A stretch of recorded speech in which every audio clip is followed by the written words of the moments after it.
Hey everyone, sorry about the trouble with transmission. We got invaded by a troll and had to stop the previous live stream, but we're going to carry on here. Basically, we were in the situation of looking at how much is Israel an apartheid state, and Ginny was kind of in the process of talking about that. So if you want to pick up from where you left off or just start from the beginning, Ginny, Yes, go ahead. And I will start from the beginning. First, you have the people that live in the West Bank, the Palestinians that live there, but are not citizens and are currently under occupation. They have basically no rights. We have several instances of them being assaulted, murdered, imitated, getting their houses destroyed, and so on, without any legal recourses or any ability to, fight against the occupation and this oppressive rulership that Israel has over the area of the occupied West Bank. So you have that sort of suppression of Palestinians there where they are oppressed. Then you have the Palestinians that are not citizens of Israel but live in Israel proper, and since they aren't citizens, they don't have the same rights as Israeli citizens even on paper. They are not treated as badly as people in the West Bank, for example, but they can also not get citizenship as easily as other groups can. So they are pretty much forced to live there as people on the land without citizenship and be exposed to all of the discrimination that follows from other people and legal discrimination too, as they are not true citizens. Then you have people that are citizens of Israel and are Arab and are, neutralized Palestinians. The law says that everyone should be treated equally in most regards, but that is in de jure. De facto, you also encounter a lot of discrimination in how the laws are applied to these people in certain regions. But in other regions and regarding other Arab groups, because the Arabs in Palestine aren't one unified group. You have the Druze Palestinians, you have Samaritan Palestinians, you have, Arab-speaking Palestinians that are Christians of various denominations. My tongue is getting caught up in my mouth. But Jimmy, before you carry on, I wanted to ask you though, in terms of the Palestinians that live in the West Bank and Gaza, they are not considered obviously citizens of Israel in any kind of legal sense. So, no. What legal framework are they working under? Are they this is what I don't understand, because I know West Bank obviously. Yeah, go ahead. In theory, they should still have, basic human rights according to them by the, UN Charter. But in practice, they basically have no rights at all. Actually, this brings up another topic, a related topic. Drastic was asking on earlier, once the ground offensive is over, what happens next? Israel has actually issued a statement on this. They want the Gaza Strip to be completely independent. Or more accurately, they want their responsibility, so water, fuel, medicine, electricity, etc., to end. They want to have no responsibility towards the Gaza Strip. How's that going to work? I mean, well, that's a good question. Yeah, go ahead, Jenny. It can't be completely independent because Gaza is too of a tiny territory. Even the microstates of Europe that are smaller are dependent upon other infrastructure outside of their states in order to exist. So it's more presumably, though.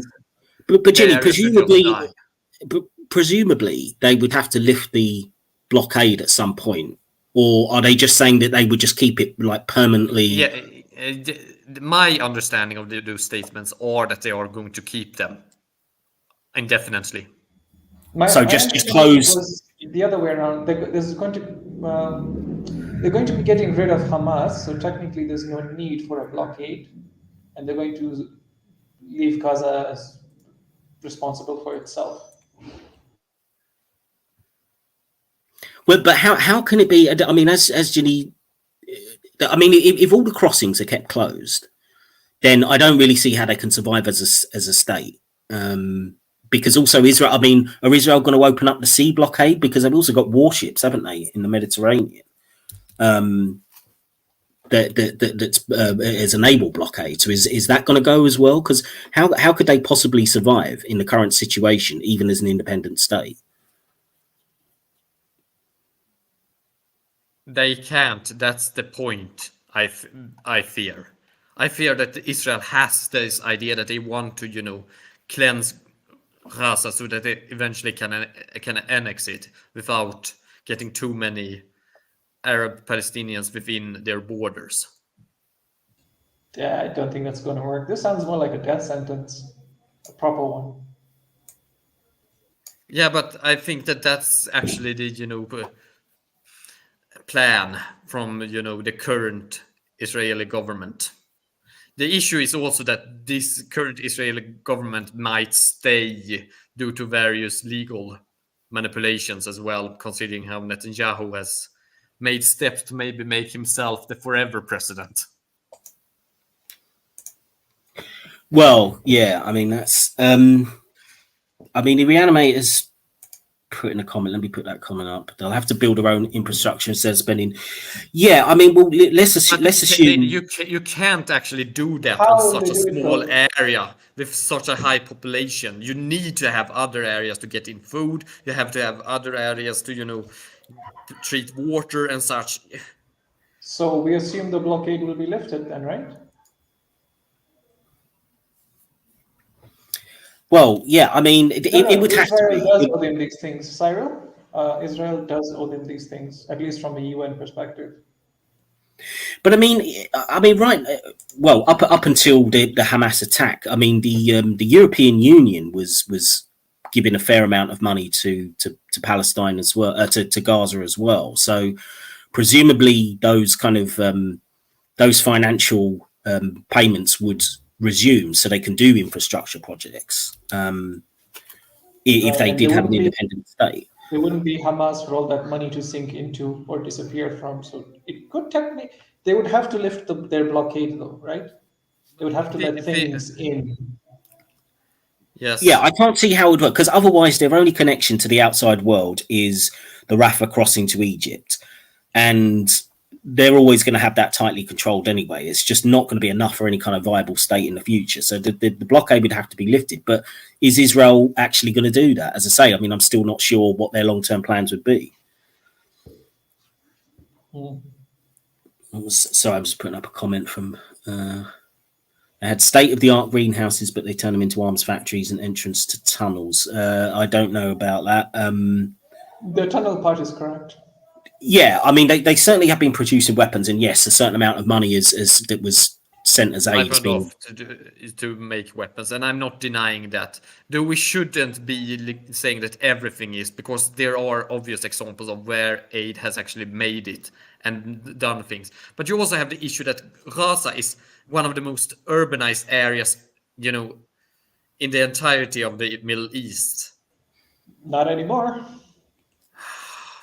Well, this is not funny, Mosen. That tone of voice is kind of like, no, seriously. Well, I mean, it is a serious issue. Obviously, the fact that the bombing is still ongoing. So, I mean, what is northern Gaza going to look like by the end of the year? Is it even going to be possible to? I mean, it may take years to rebuild all the damage. So, I mean, is this possibly part of the reason they're doing it? I don't know, to make the state unviable. As Sam, I'm not saying that this. I have another issue with this. So let's assume Gaza does start rebuilding somehow. How would the Israelis make sure that the Palestinians don't build a new series of tunnels, so to speak, or other infrastructure designed to be offensive towards Israel? Well, it's a good question. And I think this drives a lot of Israeli policy, in my opinion. I think the fact is that they are worried that no matter what is achieved through peace, whether you get a viable Palestinian state going, is there ever going to be a situation when there isn't going to be some groups who are still going to be trying to fire rockets and will a legitimate Palestinian government be able to stop that? I mean, I think it is a legitimate concern for Israel. But I think their policy, if it ever comes into practice, is cross purposes to what they wanted to do. It doesn't seem like a good idea, in short. If you open the blockade, you let resources come into Gaza, and the people of Gaza start rebuilding. What's to stop them from, rebuilding in a way that's even worse than it previously was from Israel's perspective? New tunnels, better rockets, more bomb shelters, etc. Actually, bomb shelters would be a good thing. But you get my point. Well, yeah, I mean, this is why it just seems to me like it's going to be an eternal stalemate until some outside force, as I say, largely probably something like, without, say, the United States withdrawing support, which would put pressure on Israel. I just can't see how this is going to change long term. I mean, we've already had a cycle of this since Hamas came to power, of every so often there'll be attacks, Israel will respond, and it just goes round and round in circles. I mean, how can it? I mean, if Israel are going to have these security concerns, they're not going to change their position. The Palestinians obviously want to have their own state, so their position isn't going to change. So, I mean, how the hell do you get out of this eternal cycle? I can't see it. Is the juice worth the squeeze for the Palestinians to have their own state? Sorry, say again? Is the juice worth the squeeze for Palestinians to have their own state? What do you mean, is it worth the squeeze? Like, is it worth all of this to have your own state? Well, I don't. See, well, I mean, this kind of goes back to my question at the start. If it was anybody other than, say, a Jewish state, there would the Palestinians have just accepted and moved on? For example, just as an example, like, let's say the Native Americans start an uprising in America to bring back a state. Is that really worth it? Would we really support them? Well, yeah. No. I mean, it's a good point, because I mean, if you want to talk about right to return, I mean, essentially the Native Americans have got that claim over the entire continent. United States, yeah. Same for the Aboriginals in Australia and the Maori in New Zealand, and anywhere else where something has been colonized. So you could say the same for Mexico and Canada as well. Let's put aside the fact that Israelis are returning to the ancestral land. Let's frame it as the Palestinians got colonized, the same way the Maoris got colonized in New Zealand, and they could just integrate the same way the Maoris integrated. But see, this is the thing.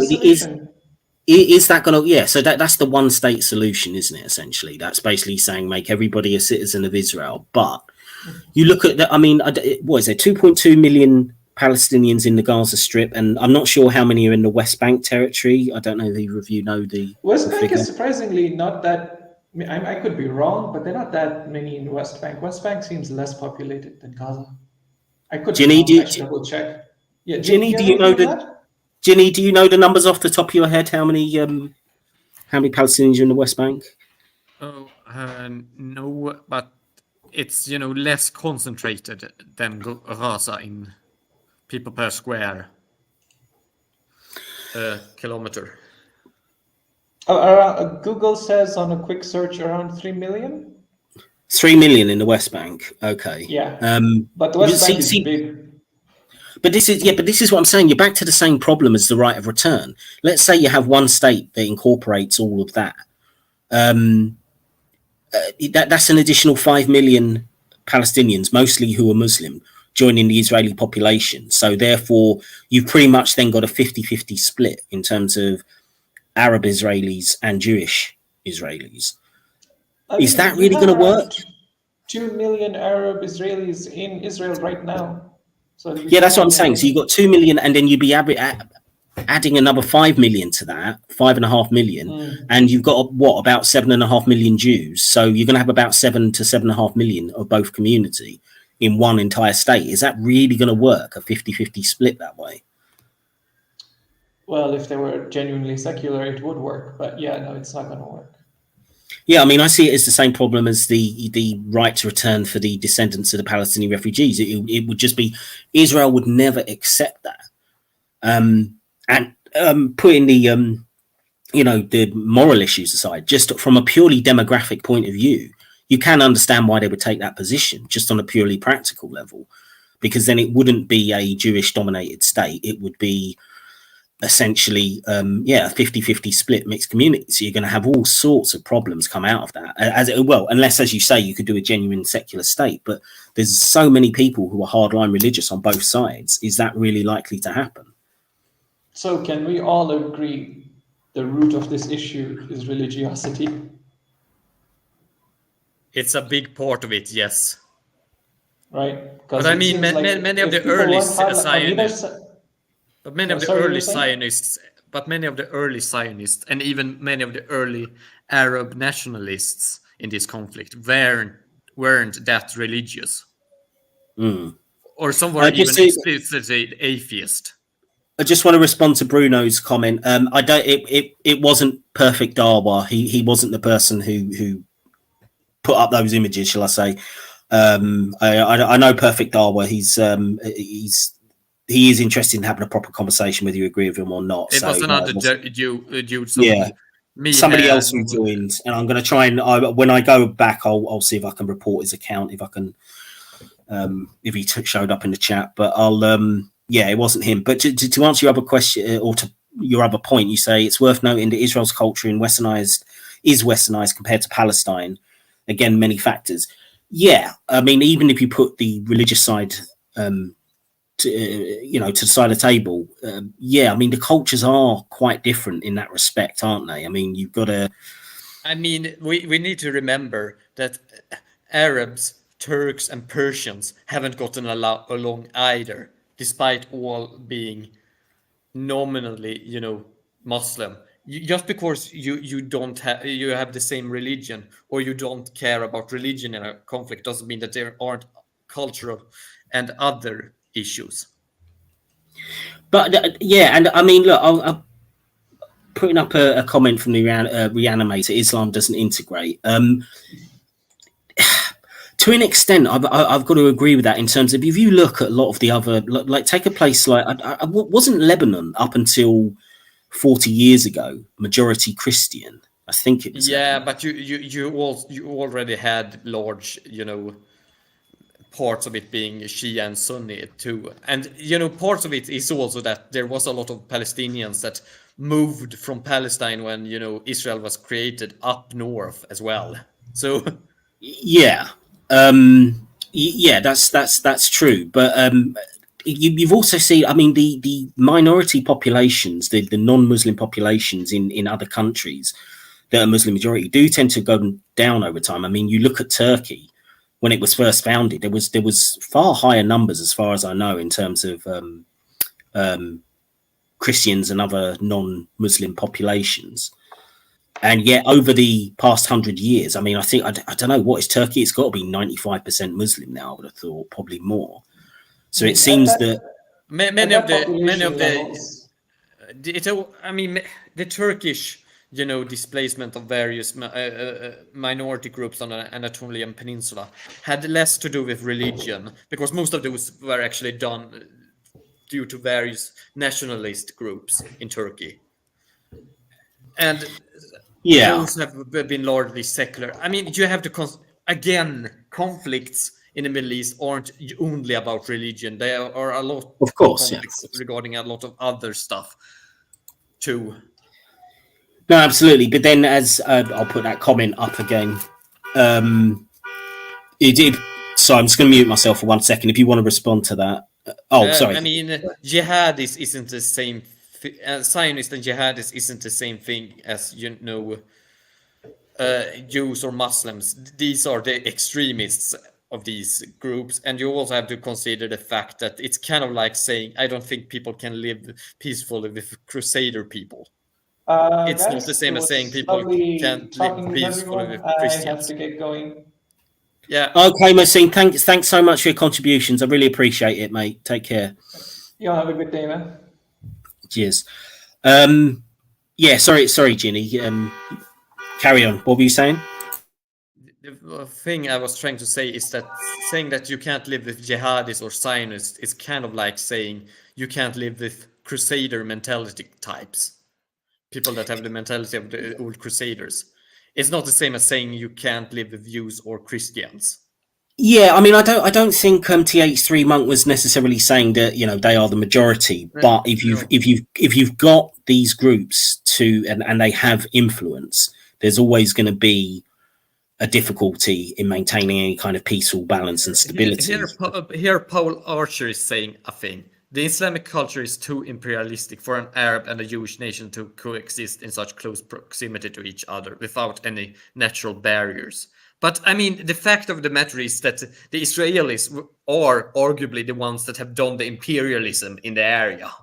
They are arguably the ones that moved in there and created this state through promises through Britain acting as kind of like a proxy colonialization, and they are the ones that have inserted themselves by being a state there from the beginning.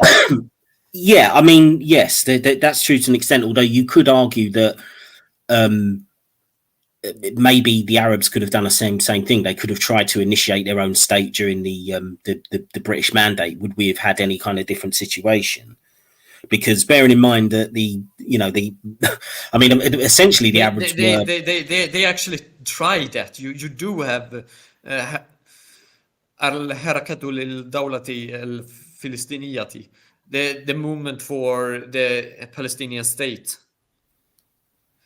You do have that during during Ottoman times, during the 19th century, and it continues on during the 20th century, during the time of the British Mandate as well.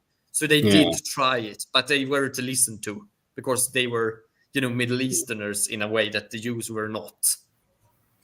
Yeah, but I mean, if we bring it to the present day, though, I mean, let's say that all the Palestinian territories all became part of one big Israel, everyone had the same rights, and you got a 50-50 population. Do we not think that there would be some push from the Muslim population to get more and more kind of Islamic law into the legal system? Of course, they would try to do that. Well, see, this is where I see. I mean, again, going back to TH3 Monks. But my point isn't that. My point is not that there isn't, imperialism or religious supremacy on the Arab side. That isn't my point. I'm saying that there definitely are. My point is, we are not talking about one side being religiously imperialist and the others not being it. We are talking about two sides that are, in their ways, imperialist and supremacist. Yeah, I'd agree. Yeah, I mean, you can't just put it on the Muslim side or the Arab side. I mean, clearly Israel has, they have kind of, taken over bits of territory, in quasi done that in the West Bank in terms of occupying it, and okay, they've withdrawn from Gaza, but they're still effectively in control in the region in terms of what's going to happen to them. So yeah, you can't say it's one way. Both sides are kind of guilty, but again, I'm just thinking in terms of one state. If you have one state, I don't think necessarily most Jewish people are relatively happy with a secular kind of government. I would have thought. I mean, although the number of hardline religious people are increasing in Israel, but I still think most Jews would be happy with a general secular kind of constitution and laws. Whereas I'm not sure that's true on the Muslim side. I think there would be more of a push from that side if you had a 50-50 population to say, right. The issue also here, drastic measure, is that Zionists aren't only religious Jews. There are, Zionists, many of the earliest Zionists were actually specifically non-believers, or even, they just I agree. Culture needs to be preserved in a state. No, I agree, and I did mention that earlier in the live stream that most of the original Zionists tended to be from a more kind of secular tradition, which again I just find it ironic then that you would want to settle in a place where largely it's based on religious claims. But religion and culture are interconnected, and just because you are secular doesn't mean that you do not share the same cultural background as the religion. Sure, but the idea of settling in in that region of the world is massively connected to the religious claims, because otherwise it's also massively connected to Jewish history.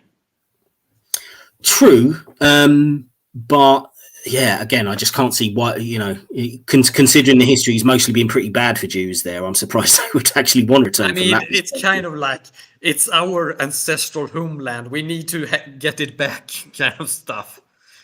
Even if you deny these claims, and it's certainly legitimate to deny these claims from a third perspective, we need to be aware that the Jews that are Zionists believe these themselves.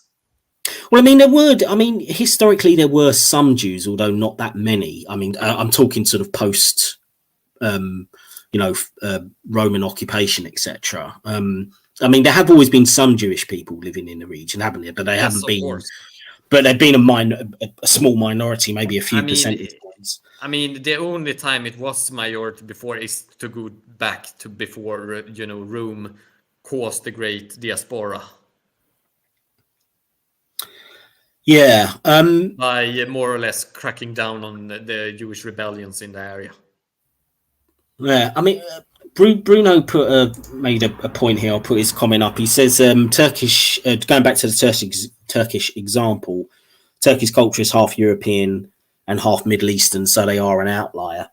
I think that's true. Much of an outlier in certain regards.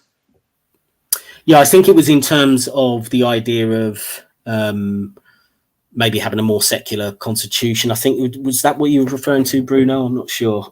Sorry, we slightly skipped past it. I just thought it was an interesting comment, but I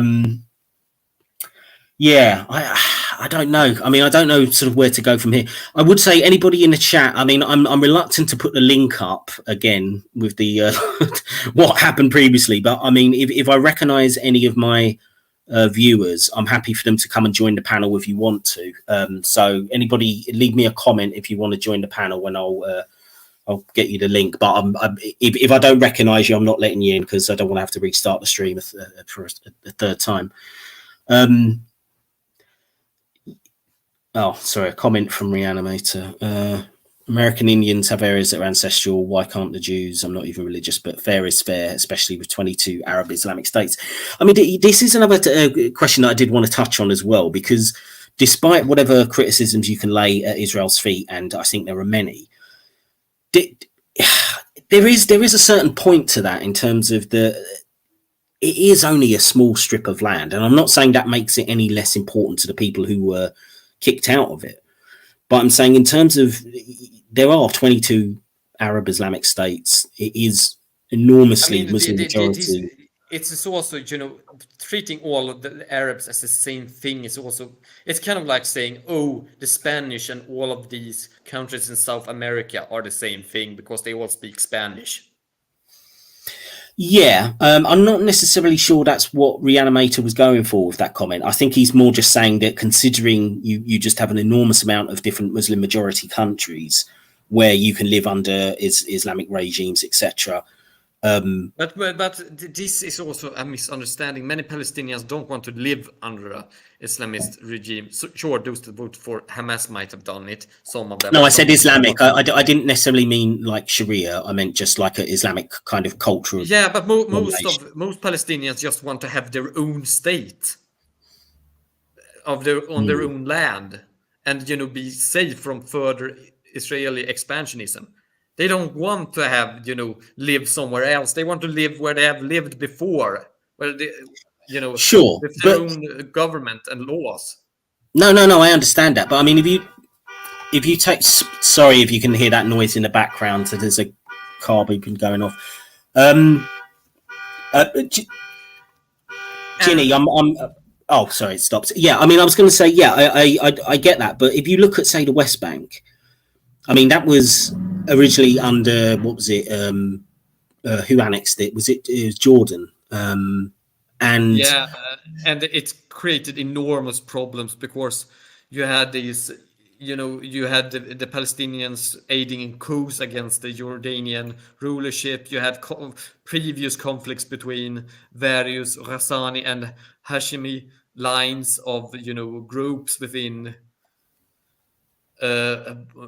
Palestine and Jordan, you had a lot of things going on there that shows that Arabs aren't one unified group. Yeah, for sure. But I'm just, I mean, do you think the Palestinians would have been happy? Let's say that Israel didn't occupy the territory. Would they have been happy to have lived under a Jordanian state if it was a Jordanian control? No, they wouldn't. That it just shows how many problems existed when Jordan, had the West Bank, and also Bruno of Calabria saying that the only problem is Arabs settled there. Arabs lived there. Sure, you could point back to the old Rassanids before Islam that moved into there and spoke Arabic as being the ones that had settled there. But if you're going to go back over 1,500 years to point towards someone being a settler, then we could point towards most of Europe being settlers as well. Yeah, it's a fair point. Oh, I knew somebody would bring up. Not even mention the colonies in the New World later. Yeah, I mean, Reanimator brings up the situation in Cyprus. Greek Cypriots who lived in North Cyprus were displaced, and they moved south and rebuilt their lives and modernized South Cyprus. People move, they had to, and did well. Yeah, I mean, again, I get the point he's making there. I mean, and it was something that I was saying right at the start. This idea that everybody else has. There's been so many different populations have moved. As I say, you've got to. I'll use the examples I did. You might not have been here when I was talking about this, Ginny, but you had the Polish people in East Poland at the end of World War II. Yes. Who had to move because Russia took territory, and then you had the Germans expelled from Western Poland and Czechoslovakia. Yes. I'm not saying that, but here Paul just said, if we had to give back every land to the people that were conquered, none of the existing nations would have the right to exist. But that was the argument that the Israelis used in order to get their state there, about being the ancestral homeland. That was the argument they did. I mean, the problem here is that you have an application that goes one way, but not the other way, and you have all. I don't like this, discussions about ancestral homeland, or we should have a right to this land or not due to ancestral things. But you do have, various both sides arguing this question, and you never can get out of it that it's still there in the background when you discuss these matters. Yeah, but let's take a modern example, because we've had it. I mean, with all the problems in the world, it might have even gone unnoticed by a lot of people. But a month or two ago, we had it in Azerbaijan. There's an Armenian enclave where they essentially, and they've been kicked out. They've been driven out. Now, do we expect in 75 years' time to have Armenians camped on the border of Azerbaijan saying, I want to come back to my home? I mean, do we really think that's realistic? Or do we accept that those Armenians are probably just going to move on with their lives? Again, I'm not saying it's right or wrong, but let's be practical. Do we really expect a similar situation as we got in Palestine, refugee camps 75 years later? I mean, the issue is that you do have had similar situations in that Caucasus area with, the displacement of an Armenian diaspora after, the early genocides in the, 20th century. Yeah, with the Ottomans, Turkey. But that's a situation I brought up at the start. I said, would we really expect? Bruno Calabria says the only difference is Azerbaijan and Armenia wasn't based upon religion. I mean, they are. Azerbaijan are mostly secular, but they are Shia Muslim, and Armenia is Christian. Mostly Christian, yeah. But the thing is, this conflict isn't about religion. That's true, but ethnic conflicts, conflicts between nationalities, can be just as bloody, if not more bloody, than religious conflicts. Oh yeah, absolutely. And I think it's both. It's ethnicity, it's religious claims, it's a mixture of different factors. It isn't. It's not that much religion in this conflict. It's mostly just ethnicity, because. Well, in Israel, I would disagree. I don't think it's. Not in Israel. I meant about Azerbaijan and Armenia. Oh, right, yeah, I would agree. There it is ethnicity and nationalism. Oh, crashing. Yeah, I agree. Because that mess there is also partly the result of how the Soviets draw lines when they before they collapsed. Also, religion poisons everything. Hitchens. I mean, yes, but that doesn't mean that every problem is due to religion. Oh yeah, absolutely. But I mean, it's. I just think to go back to that Armenian... even then, I wouldn't say that religion poisons everything. In some regards, it can probably be positive from certain psychological views, but that's an entirely different discussion. Yeah, let's not open that one up. What's Reanimator saying there? Islam wants to turn Buckingham Palace into a mosque. Islam won't hold back at talking point, taking over the world. That is adoption. Israel's just a start. I mean, all right, you're doing the tongue-in-cheek things there. I mean, I would say, there was. I wouldn't say. I mean, when you say Islam, I mean, I wouldn't say that's what the majority of Muslims say in the UK want, but that's obviously there are elements that are like that, but Islam is a huge religion, and also thinking that Israel is just a start. I think you did say this kind of like in a funny way. It's sort of tongue-in-cheek, I suppose. It's tongue-in-cheek, but I mean, the Israel-Palestine conflict shouldn't be as globalized as we usually make it. It's a local conflict, and it's a conflict that isn't even that bloody. Again, now the Reanimator is probably going to go off on a rant in the sections. Please, this isn't about Russia or Ukraine. It's just an example. Right. But, after the Russians' brutal invasion of, Ukraine, we have about 500,000 people dead in total of both, people, soldiers and in civilians together on both sides. The Israel-Palestine conflict from 1948 hasn't killed that much more than 50,000 at most, and those are actually the higher estimates. Some point it towards being around 30,000. Although as a percentage of the population per capita, that's obviously going to represent a higher amount, isn't it? I mean, but it's even if we take those considerations, it's still much lower than the Ukraine-Russian war. Yeah. Well, I don't want to get too much into the Russia-Ukraine either, because that's just... Yes, I don't want to do that either. I was just pointing towards it to point out the scale of conflict, even with the smaller populations involved, is much lower. Well, there's one other area that I wanted to touch on, which we haven't done yet. Maybe you can give me your thoughts on this, Ginny. I mean, let's say that this conflict does get into a wider kind of situation, which I imagine there's certain elements want that to happen, probably on both sides. But I was thinking, if Israel ever got to the point where they were feeling the pressure and for whatever reason they started to lose ground, we can't forget that they've got nuclear weapons. Although I understand, obviously, officially, I don't think they've actually acknowledged it, but the whole fucking world knows that they've got them.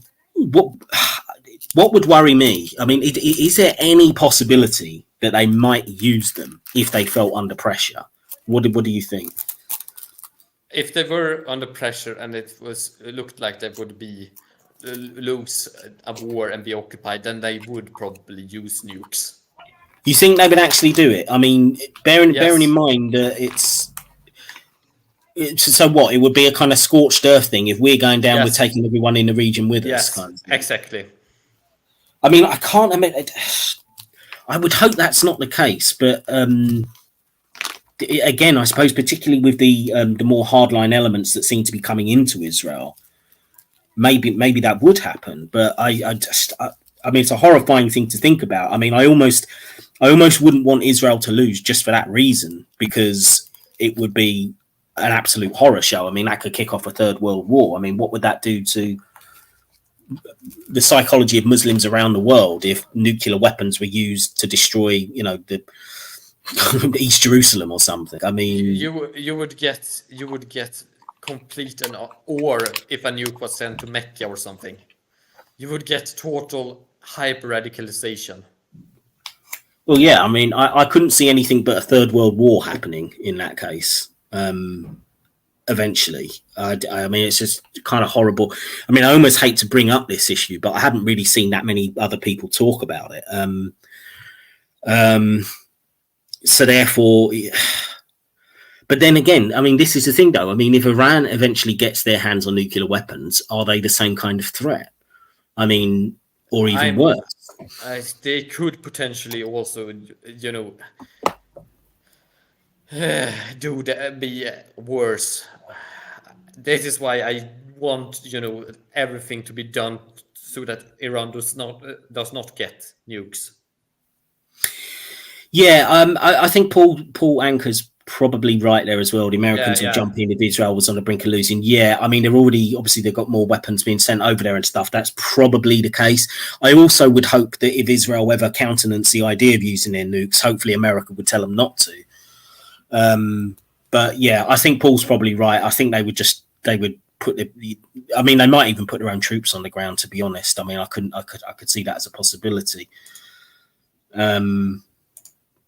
AR says Pakistan and Iran will be drawn in. I don't know. I mean, Pakistan's situation, obviously they're a Muslim majority country. I mean, how much interest have they got outside of the religious element to the conflict? I don't know. I mean, Pakistan and Iran also do not like each other that much, because actually Iran and India actually have pretty good relations, because it's kind of like the enemy of my enemy here. Yeah. But I mean, you have these very weird coalitions due to real politics in both history and in current politics. Well, yeah, as I say, I mean, a lot of it can be kind of alliances of convenience and stuff like that. But yeah, I don't know. I mean, just this idea of the whole thing spinning out of control does kind of worry me. I mean, it's already bad enough as it is, and obviously Gaza's suffering the bombardment now. But I mean, if it did become, because there's also there's tension on the border with Lebanon, isn't there? There's been some conflict with Hezbollah, and I mean, what do you see as the potential of that kind of getting further out of control? Do you think that's going to spread? I mean, I think Hezbollah, is kind of Hezbollah. Both have strong regional support among the Shias in Lebanon, but they also have support from Iran. So you do have that connection that could spring into something great, but I doubt it. I still think this will remain just a very, localized conflict. Yeah. I mean, Mo J. Cast, do you think a ground invasion by Israel will actually get rid of Hamas? I think it's got the potential to. I mean, it depends how... It depends upon how brutal it is and how it is done. But I think they would... I mean, look, they've got enough firepower to pretty much go block to block if they wanted to. It would take a while, probably take them several months, but they could do it. Here, Pavel Archer says, Americans are looking for an excuse to attack Iran. NATO could break up as the Turks will back their Muslim brothers. I would just say no. Have you any idea about Turkish-Iranic relationships? Because the Turks like Azerbaijan because Azerbaijanis are Turks, but they speak kind of a different language, and they are close there. Despite they are closer due to nationality than they are to religion, because Azerbaijanis are Shias, but Azerbaijanis have many claims on Iran, so they have a lot of tension there, and the Turks support Azerbaijan against, Iran due to these claims. And you also have, a various complex relationship between Iran and Turkey due to various engagements in Syria, where, Erdogan is not a fan of, how Syria is being propped up by Iran. And I mean, again, you think that Islam is no, I will not excuse you. Sorry, I kind of spoke too forcefully here. But do not think that the Muslim world is united. It is not. It's it's like medieval Christianity in Europe. You have various smaller kingdoms and factions constantly fighting each other, despite being, in theory, Christian brothers, or in this case, Muslim brothers. Yeah, I'd agree. I think you'll get a certain amount of kind of popular sentiment of free Palestine or down with Israel, that kind of thing in protests and things. But yeah, each country's, they've all got their own agendas. It's just performative. It's just no. I think the real politics is that they've all got their own agendas. They've all got their own things that they want to achieve. And yeah, I mean, bearing in mind that just before this conflict broke out, I mean, Saudi Arabia was on the verge of, moving towards normalizing relations with Israel.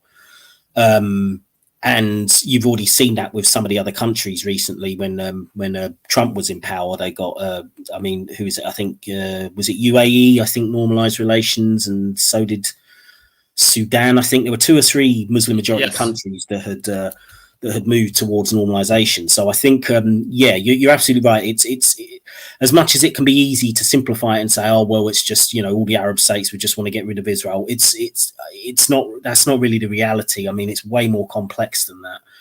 And I put this comment up from TH3 Monk. And in this case, it wasn't even Israel. It was Iran. Yeah. By Paul not Orchard, Paul Anchors. Sorry, I said your name before wrongly before. Yeah, TH3 Monk put this comment. Russia is hoping the Israel-Palestine conflict will deplete US supplies. I don't know if that's the case. I mean, I can't see how it's going to be that much of a drain on US resources comparatively. I mean, far more has gone into Ukraine because it's a much, much, much bigger war zone. I mean, like Ginny was saying, I mean, you're talking a very small amount of land. So I can't really see it as being... And Russia is a serious threat even to the United States if they get going. Yeah, I mean, I would say because of all their nukes and vast areas and population, they will not, conquer the United States, but they could give, a hurt in a way that other entities cannot. But then you've also got to look at the from the Americans' point of view. I mean, they've had a long.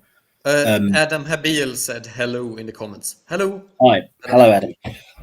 I mean, America's got a long history now of supplying weapons and technology to Israel, and it's a pretty good market. So there are certain kind of interests in. You could argue that can benefit from this conflict being ongoing. I mean, especially as they're live testing weapons, essentially. So I think that's another factor that complicates it. But I can't. This is I can't see people talking about this as a distraction, so Russia can get away with what it's doing in Ukraine. I don't really see that. I mean, it's certainly taking up media attention at the moment, but it will burn out. I do not think that the Russians are behind this. And no, they did show a video about someone that spoke Russian and were involved in these gas and raid on the civilians and the like. But I don't think that points towards Russia being involved. I just think that was a Chechen because you do have other peoples in Gaza from other parts of the world actually coming in there and kind of aiding Hamas. That doesn't mean that it was Russia doing it. It means that it could have been a private incentive from Chechens that are. Yeah, that's possible. I mean, Paul has just put this in the comments. Russia, Iran, Turkey are all united against Israel. This could lead to a bigger conflict. Or it could be a Palestinian that grew up in Russia and then went back. I wouldn't say that. See, I would agree with the second part of what Paul was written there. It could lead to a bigger conflict, but I don't know how united Russia, Iran, and Turkey are against Israel. I mean, Turkey-Israel relations have often been quite good in the past.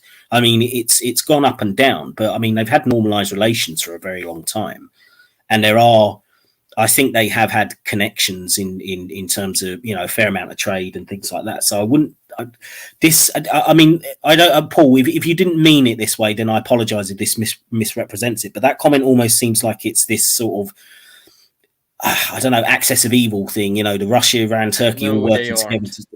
I don't see it as that simple. I mean, I think they've all got.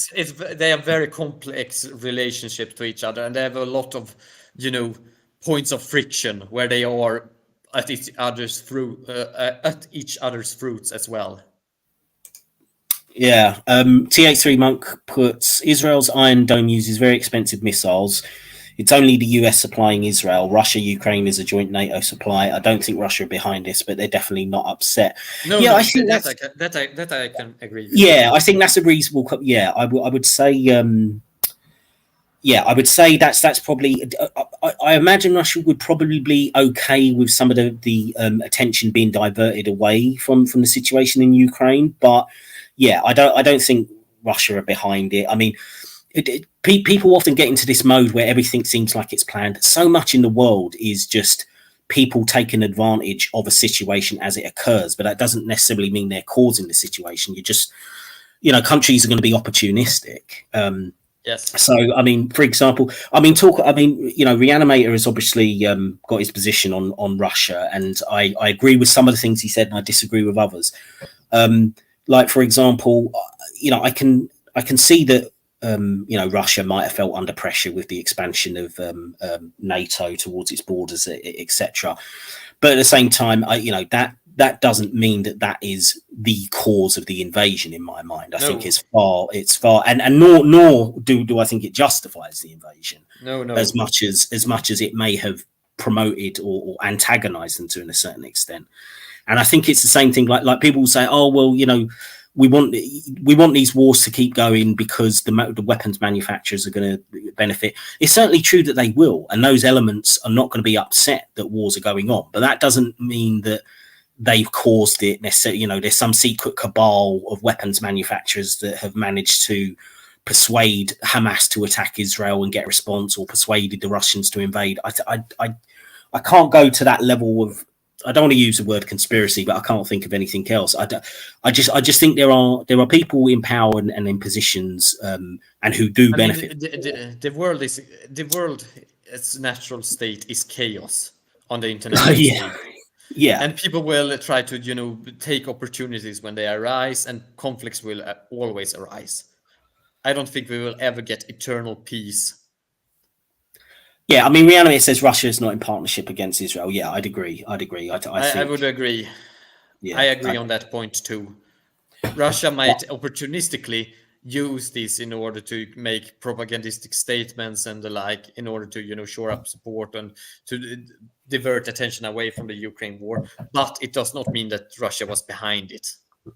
But this kind of touches on one of the reasons why I'm so pessimistic about things ever being sorted out in Israel and Palestine, because you do have so many different regional players and so many different international players who all do have their own agendas and get their own benefit out of it, and they're all pulling in different directions. More, it seems, than in many other places in the world. So I wonder, is because there's so many interested parties, that is going to create a situation above and beyond what's going on the ground, that it's never going to get sorted out, because Iran wants one thing, Turkey wants one thing, Russia wants one thing, America wants one thing, Saudi Arabia wants one thing. So even if you put just the Israelis and Palestinians aside, you've got so many interested parties. Both yes and no, but I think the core issue is still the local regional conflict. I think that the thing is, if the Palestinians and Israelis by some miracle actually decide that they are coming to an agreement that kind of works for the majority, you will still have some extremists on both sides causing some minor issues here and there, maybe one terror attack here or there. But still, if they do come to such an agreement that is kind of okay-ish by both standards, then, and I think it's not possible right now, but I think in the future it might be possible if the correct conditions occur. Then I do not think that, just because there are so many other players around that would want to see this conflict continue, that it will continue. I think the fuel is still the local. The local context and the local situation, that it makes this conflict be a conflict. Yeah.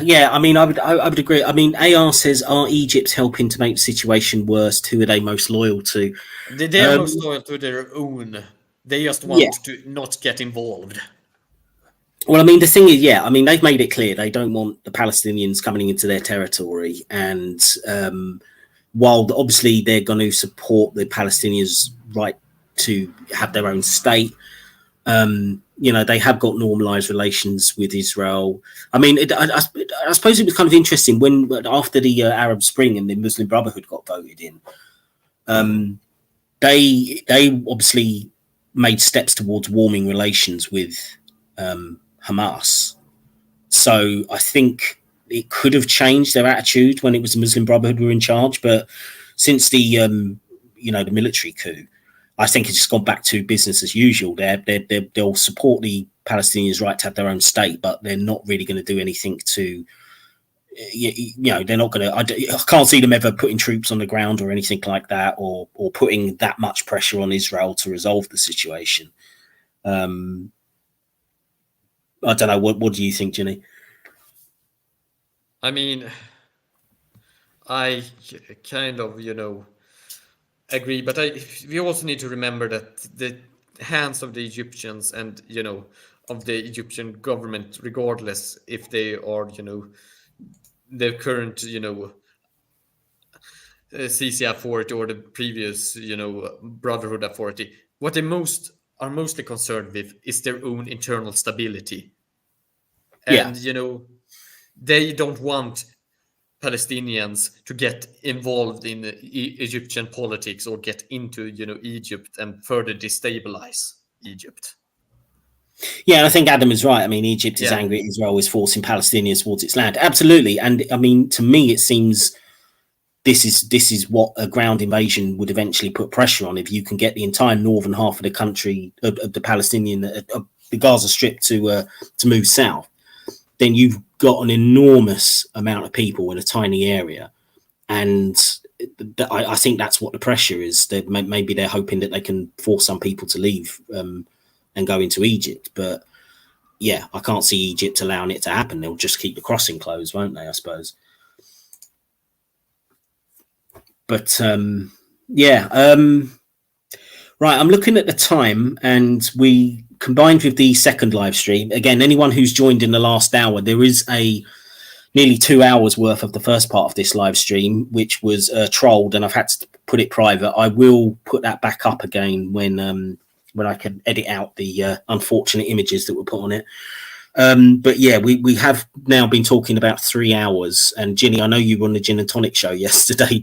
You probably talked 2.5 hours on there as well. I think unless there's anything else that you wanted to bring up, I was going to bring it to a close. But yeah, go ahead. I will say this. Drastic measures. Sure, I usually dislike discussing these subjects because they always cause these hyperpolarization where every side will defend their side to the bitter death.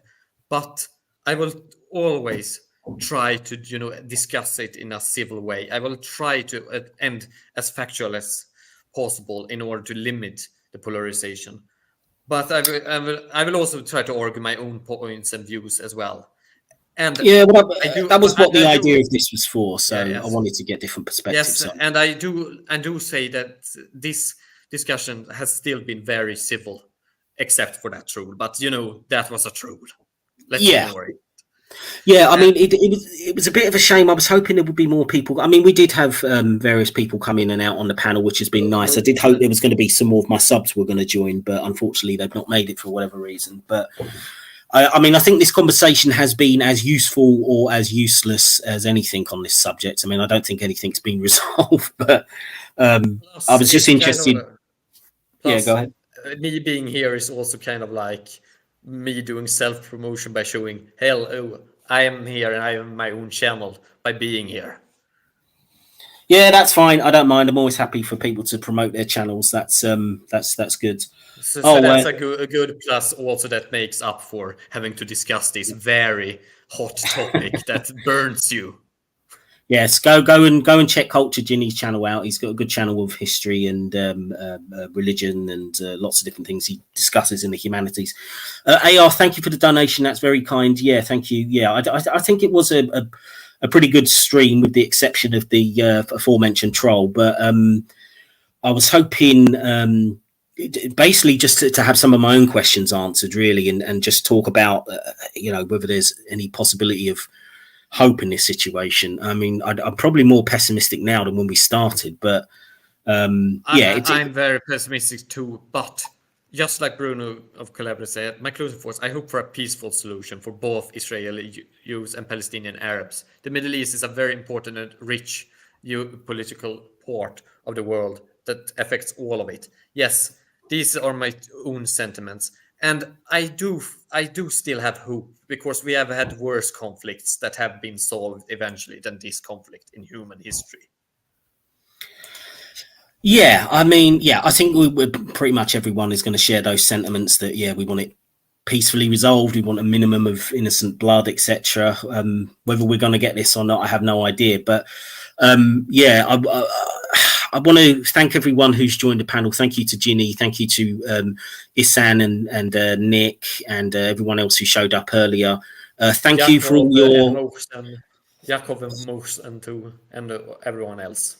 Yeah, thank you for all the comments from everyone. It's been really interesting. And yeah, I think I'm going to end it here.